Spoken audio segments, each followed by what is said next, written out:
നമസ്തേ, ഞാൻ കാർത്തിക് ശിവകുമാർ. അപ്പോൾ യേശു ബൈബിളിൽ താൻ നല്ല ഇടയനാണ് എന്ന് സമർത്ഥിക്കാനായിട്ട് ഒരു കഥ പറയുന്നുണ്ട്. യോഹന്നാൻ്റെ പുസ്തകത്തിലാണല്ലോ യേശു ഞാൻ നല്ല ഇടയനാകുന്നു, ആടുകൾക്കുള്ള നല്ല ഇടയൻ ഞാനാകുന്നു എന്ന് പറയുന്നത്. യോഹന്നാൻ്റെ പുസ്തകം 10-ാം അധ്യായം. അപ്പോൾ ഇവിടെ ഒരു കഥ പറയുന്നത് നല്ല ഇടയൻ എങ്ങനെയുള്ളവനായിരിക്കണം എന്ന് കാണിക്കാൻ വേണ്ടിയിട്ടാണ്. ഒരു 100 ആട്ടിൻ പറ്റം ഉള്ള 100 ആടുകളുള്ള ഒരു ആട്ടിടയൻ. അപ്പോൾ അതിൽ ഒരെണ്ണം വഴിതെറ്റിപ്പോയി, ആട്ടിൻ പറ്റത്തിൽ നിന്ന് കൂട്ടം തെറ്റിപ്പോയി. അപ്പോൾ ഈ ആട്ടിടയൻ, ഈ നല്ല ഇടയൻ, ഈ 99 എണ്ണത്തിനെ ഉപേക്ഷിച്ച് ആ കാണാതായ ആടിൻ്റെ പിന്നാലെ പോയി അതിനെ തിരികെ കൊണ്ടുവരും എന്നാണ് യേശു പറയണത്. അപ്പോൾ 99 എണ്ണത്തിന് ഉപേക്ഷിക്കുമ്പോൾ തന്നെ അതിനെയൊക്കെ കുറുക്കം കൊണ്ടുപോകും, അല്ലെങ്കിൽ ചെന്നായ്ക്കൾ കൊണ്ടുപോകും.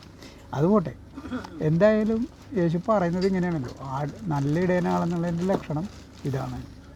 യേശു പറയുന്നത് യേശുവാണ് നല്ല ഇടയൻ. അത് യോഹന്നാൻ്റെ പുസ്തകം 10-ാം അധ്യായം 10-ാം വാക്യം,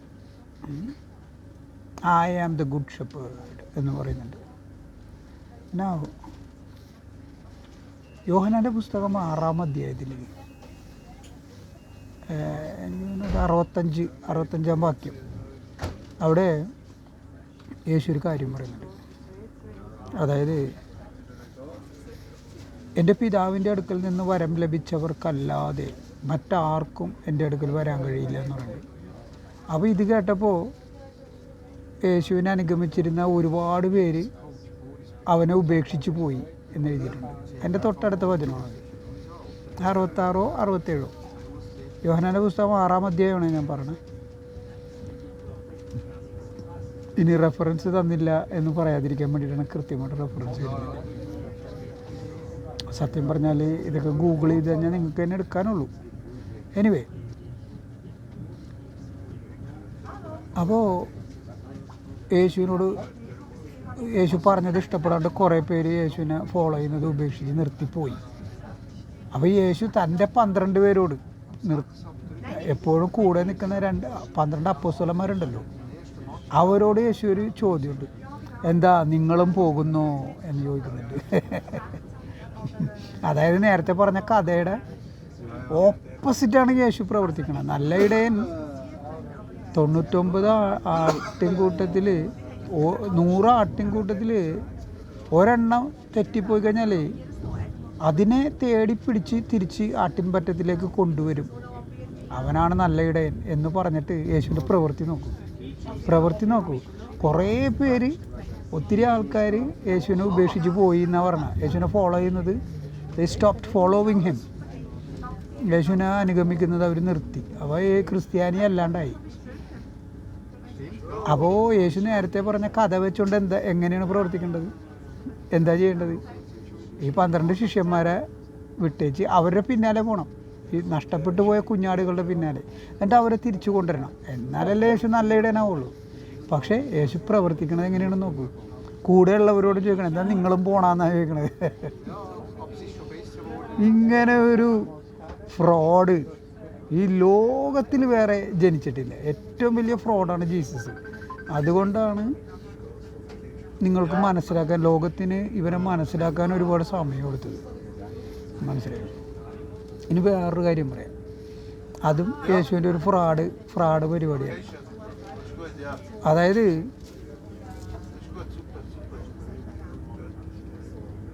അത് യോഹന്നാൻ്റെ പുസ്തകം 7-ാം അധ്യായം. ഇപ്പോൾ 6-ാം അധ്യായമില്ല, 6-ാം അധ്യായം അവസാനം വരെ വായിച്ച് നിർത്തിയേക്കണാണ് ഞാൻ. അപ്പോൾ അടുത്ത സെൻറ്റൻസ് തുടങ്ങണേ 7-ാം അധ്യായം. അവിടെ 7-ാം അധ്യായം 1-ാം വാക്യം മുതൽ നിങ്ങൾക്ക് വായിക്കാം. യഹൂദരുടെ കൂടാര തിരുനാൾ, യഹൂദരുടെ ഒരു തിരുനാൾ. അപ്പോൾ യേശു താമസിക്കണ ഗലീലയിലാണ്, നസറത്താണ്, കഫർനാമിലാണ്. യൂദാദേശത്താണ് ജെറുസലേം. അതൊരു 100 കണക്കിന് കിലോമീറ്റർ ദൂരെയാണ്. എവിടെ നിന്ന്? ഗലീലിയിൽ നിന്ന്, യേശു താമസിക്കുന്ന സ്ഥലത്ത് നിന്ന്. അപ്പോൾ യേശുവിൻ്റെ സഹോദരന്മാർ യേശുവിനോട് പറഞ്ഞു, നീ എന്തിനാണ് ഈ ഒളിച്ചു കളി നടത്തണം? പരസ്യമായിട്ട് അറിയപ്പെടാൻ ആഗ്രഹിക്കുന്ന ആൾക്കാർ രഹസ്യമായിട്ട് പ്രവർത്തിക്കാൻ പാടില്ല. യേശുവിൻ്റെ സഹോദരന്മാർ യേശുവിനെ തന്നെ കുറ്റപ്പെടുത്തണേ. യേശു രഹസ്യക്കാരനാണെന്ന് പറഞ്ഞാൽ നീ നിന്നെ തന്നെ ലോകത്തിന് വെളിപ്പെടുത്തുക. നീ ഇപ്പോൾ അവിടെ തിരുനാളുണ്ടല്ലോ, അങ്ങോട്ട് പോവുക, എന്നിട്ട് നിന്നെ തന്നെ ലോകത്തിന് വെളിപ്പെടുത്തുക എന്ന് പറഞ്ഞു. അപ്പോൾ അവിടെ എഴുതി വെച്ചേക്കണേ, അവൻ്റെ സഹോദരങ്ങൾ പോലും അവനിൽ വിശ്വസിച്ചില്ല. മനസ്സിലായോ? എന്തെങ്കിലും കാരണം ഉണ്ടാവുമല്ലോ, സ്വന്തം സഹോദരങ്ങൾ പോലും വിശ്വസിക്കുന്നില്ല എന്ന് പറഞ്ഞു. അപ്പോൾ യേശു അവരോട് മറുപടി പറഞ്ഞു, നിങ്ങൾ ഈ തിരുനാളിന് പോയിക്കൊള്ളുവിൻ, ഞാൻ ഈ തിരുനാളിന് പോകുന്നില്ല എന്നാണ് യേശു മറുപടി പറഞ്ഞത്. I am not going for this festival. പക്ഷേ അത് കഴിഞ്ഞിട്ട് എഴുതിയെങ്ങനെയാണ്, എന്നാൽ അവൻ്റെ സഹോദരങ്ങൾ പോയതിനു ശേഷം അവനും പോയി, പരസ്യമായിട്ടല്ല, രഹസ്യമായത്. അപ്പോൾ അവിടെ കള്ളത്തരില്ലേ? അപ്പോൾ യേശു സ്വന്തം സഹോദരങ്ങളോട് ഈ തിരുനാളിന് ഞാൻ പോകുന്നില്ല എന്ന് പറഞ്ഞത് കള്ളമില്ലേ? കള്ളമില്ലേ?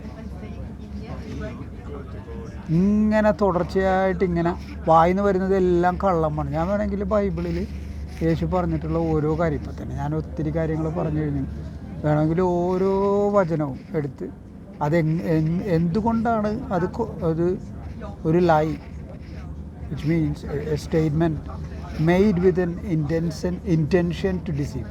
അതാണല്ലോ ലൈ, മെറിയം വെബ്സ്റ്റർ പറയണത്. മറ്റുള്ളവരെ വഞ്ചിക്കാൻ വേണ്ടി എന്തിനാണ് ഇങ്ങനെ നുണ പറയണത് എന്ന് ഞാൻ കൃത്യമായിട്ട് ഓരോ നുണകളായിട്ട് കാണിച്ചു തരാം. ഇപ്പം തന്നെ ഞാൻ ഒത്തിരി നുണകൾ കാണിച്ചു തന്നു കഴിഞ്ഞു. ഒരു 100 നുണയെങ്കിലും ഞാൻ ഇപ്പം തന്നെ കാണിച്ചിട്ടുണ്ട്. പക്ഷേ ഇനിയും ആയിരക്കണക്കിന്, ലക്ഷക്കണക്കിന്, കോടിക്കണക്കിന് നുണകൾ യേശു പറഞ്ഞിട്ടുണ്ട്. യേശുവിനെക്കുറിച്ച് യേശു പറഞ്ഞ നുണകളെല്ലാം നിങ്ങൾക്ക് പറഞ്ഞ് മനസ്സിലാക്കി തരാൻ ഒരു പുരുഷായുസ് കൊണ്ട് ആർക്ക് സാധിക്കില്ല. അത്രമാത്രം നുണകൾ യേശു പറഞ്ഞിട്ടുണ്ട്. സത്യത്തിൽ യേശു പറഞ്ഞതെല്ലാം നുണയാണ്, എക്സെപ്റ്റ് ഏതൊരു കള്ളനും ഒരു തെറ്റ് പറ്റൂല്ലോ അല്ലേ, ഒരു പാളിച്ച പറ്റൂലേ, എത്ര വലിയ കള്ളനാണെങ്കിലും. അതാണ് Luke 12:51. Do you think that I have come to bring peace on the earth? No, not peace, believe me, but dissension. അത് സത്യമാണ്, മനസ്സിലായോ? അതിനൊരു സാഹചര്യം ഉണ്ടായിരുന്നു. അതായത് അതിൻ്റെ സാഹചര്യം മനസ്സിലാക്കണമെങ്കിൽ ഇതേ വിഷയം തന്നെ മറ്റു പുസ്തകങ്ങളിൽ എങ്ങനെ എഴുതിയേക്കണമെന്ന് നോക്കണം. 4 പുസ്തകങ്ങളും എടുത്തു വെച്ച് വായിക്കണം, എന്നാലും മനസ്സിലാവുള്ളൂ. അതായത് യേശു ഒരു ഡയലോഗ് അടിക്കണേ, there are some standing here who will not taste death until they see the Son of Man coming in his kingdom. ഇവിടെ അതായത് അതിൻ്റെ മലയാളം പരിഭാഷ, മനുഷ്യപുത്രൻ തൻ്റെ രാജ്യത്തിൽ വരുന്നത് വരെ മരണം സംഭവിക്കാത്ത ചിലർ നിങ്ങളുടെ ഇടയിൽ നിൽപ്പുണ്ടെന്ന് പറയും. അപ്പോൾ യേശുവിൻ്റെ കൂടെ ഇത് കേൾക്കുന്ന ശ്രോതാക്കളെന്ന് പറഞ്ഞാൽ, കാണികളെന്ന് പറഞ്ഞാൽ യേശുവിൻ്റെ 12 ശിഷ്യന്മാരുണ്ട്, വേറെയും ആൾക്കാരുണ്ട്. അപ്പോൾ ശിഷ്യന്മാർ ചോദിക്കണേ യേശുവിനോട്, നീ ഈ ഞങ്ങളെക്കുറിച്ചാണോ അതോ ഇവിടെ ഇരിക്കുന്ന വേറെ ആൾക്കാരെ കുറിച്ചാണോ എന്നാണ് ചോദിച്ചത്. മനസ്സിലായോ? ഇത് ഈ 12 പേരെ കുറിച്ചാണെങ്കിലും അല്ലെങ്കിൽ അവിടെ കൂടി നിരുന്ന വേറെ ആൾക്കാരെ കുറിച്ചാണെങ്കിലും യേശു പറഞ്ഞത് കള്ളമാണ്. കാരണം യേശു പറഞ്ഞതാണ്, ഞാൻ എൻ്റെ 2ാമത്തെ ലോകാവസാനം സംഭവിക്കുന്നതിന് മുമ്പ് ചാകാത്ത ചിലർ, അതായത് യേശുവിൻ്റെ 2ാം വരവ് വരെ ജീവനോടിരിക്കുന്ന ചിലർ ഇവിടെ നിൽപ്പുണ്ട് എന്നാണ് യേശു പറഞ്ഞത്. മനസ്സിലായി? എങ്ങനെ യേശുവിന് അങ്ങനെ പറയാൻ പറ്റും? യേശുവിനോട് വളരെ ക്ലിയറായിട്ട് ചോദിച്ചതല്ലേ, tell us the date and hour of your second coming and end of all things. നിൻ്റെ 2ാം വരവിൻ്റെയും പിന്നെ ലോകാവസാനത്തിൻ്റെയും തീയതിയും മണിക്കൂറും ഞങ്ങൾക്ക് പറഞ്ഞു തരിക എന്ന് ശിഷ്യന്മാർ ചോദിച്ചപ്പോൾ യേശു പറഞ്ഞത്, but the date and hour is not known neither to the angels in heaven nor to the Son, only the Father knows. ആ തീയതിയും മണിക്കൂറും, ഞാൻ 2ാമത് വരുന്ന തീയതിയും മണിക്കൂറും സ്വർഗത്തിലെ മാലാഖമാർക്ക് പോലും അറിഞ്ഞുകൂടാ, പുത്രനും അറിഞ്ഞുകൂടാ. അപ്പോൾ യേശുവിനെ അറിയില്ല എന്ന് യേശു സമ്മതിച്ചല്ലേ? പിന്നെ എന്തിനാണ് യേശു പറയണത് there are some standing here. അപ്പോൾ അത് കള്ളമല്ലേ പറയണത്? അത് മാത്രമാണോ കള്ളം? എന്തോരം കള്ളങ്ങൾ ഈ ഒരൊറ്റ വചനത്തിൽ നിന്ന് തെളിയിക്കാമെന്നറിയാം. അതായത് മത്തായിയുടെ പുസ്തകം 24-ാം അധ്യായം 2-ാം വാക്യമോ 3-ാം വാക്യമോ അവിടെയാണ് ശിഷ്യന്മാർ യേശുവിനെ മാറ്റി നിർത്തിയിട്ട് ചോദിക്കണത്, tell us the date and hour of your second coming എന്ന് പറഞ്ഞു. അപ്പോൾ അതേ 24-ാം വാക്യത്തിൽ 24-ാം അധ്യായത്തിൽ 36-ാം വാക്യത്തിലാണ് യേശു പറയണത്, but the date and hour is not known. അതായത് ഞാൻ വരുന്ന തീയതിയും മണിക്കൂറും എനിക്കറിയാൻ പാടില്ല, മാലാഖമാർക്കും അറിയില്ല, പിതാവിന് മാത്രമേ അറിയാവൂ എന്ന് പറയണം. മനസ്സിലായി? പക്ഷേ അങ്ങനെ ഞാൻ എപ്പോഴാണ് വരുന്നതെന്ന് അറിയാൻ പാടില്ല എന്ന് സമ്മതിച്ച ആൾ എന്തിനാണ് ഞാൻ തിരിച്ചു വരുവോളം ചാകാത്ത കുറച്ച് ആൾക്കാർ ഇവിടെ ഉണ്ട് എന്ന് പറഞ്ഞ എന്തിനാണ്? അതായത് ഫോൾസ് ഹോപ്പ് കൊടുക്കാനായിട്ടാണ്. മനസ്സിലായോ?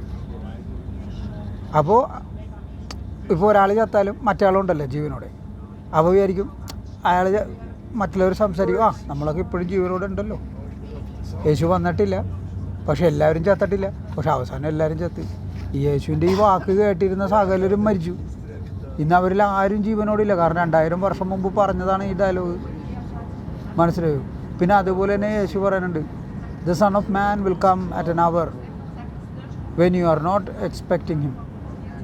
നിങ്ങൾ പ്രതീക്ഷിക്കാത്തൊരു മണിക്കൂറിലായിരിക്കും സൺ ഓഫ് മാൻ വരുന്നത്. അത് യേശുവിൻ്റെ 2-ാം വരവ് മനുഷ്യർ പ്രതീക്ഷിക്കാത്ത മണിക്കൂറിലായിരിക്കും എന്നാണ് യേശു പറയണത്. യേശു പറഞ്ഞല്ലേ ഏത് മണിക്കൂറിലാണ് വന്നതെന്ന് യേശുവിനെ അറിയാൻ പാടില്ല, യേശുവിൻ്റെ പിതാവിന് മാത്രമേ അറിയാവുള്ളൂ. അപ്പോൾ പിന്നെ യേശുവിനെ എങ്ങനെ പറയാൻ പറ്റും പ്രതീക്ഷിക്കാത്ത മണിക്കൂറിലാണ് വന്നത്? പിന്നെ യോഹന്നാൻ്റെ പുസ്തകം 21-ാം അധ്യായം അവസാനത്തെ അധ്യായം അവിടെ എന്താ പറയുന്നത്? If I want him to live until I return, what is it to you? ഞാൻ മടങ്ങി വരുന്നത് വരെ യോഹന്നാൻ ജീവനോടിരിക്കണമെന്നാണ് ഞാൻ ആഗ്രഹിക്കുന്നതെങ്കിൽ നിനക്കെന്ത്? യേശു എപ്പോഴാണ് മടങ്ങി വരുന്നതെന്ന് യേശുവിനെ അറിയാൻ പാടില്ലെന്ന് യേശു സമ്മതിച്ചു കഴിഞ്ഞു. പിന്നെ യേശുവിനെ എങ്ങനെ പറയാൻ പറ്റും ഞാൻ മടങ്ങി വരും വരെ യോഹന്നാൻ ജീവനോടിരിക്കണമെന്ന്? യേശുവിനെ അറിയില്ലല്ലോ എപ്പോഴാണ് മടങ്ങി വരുന്നതെന്ന്.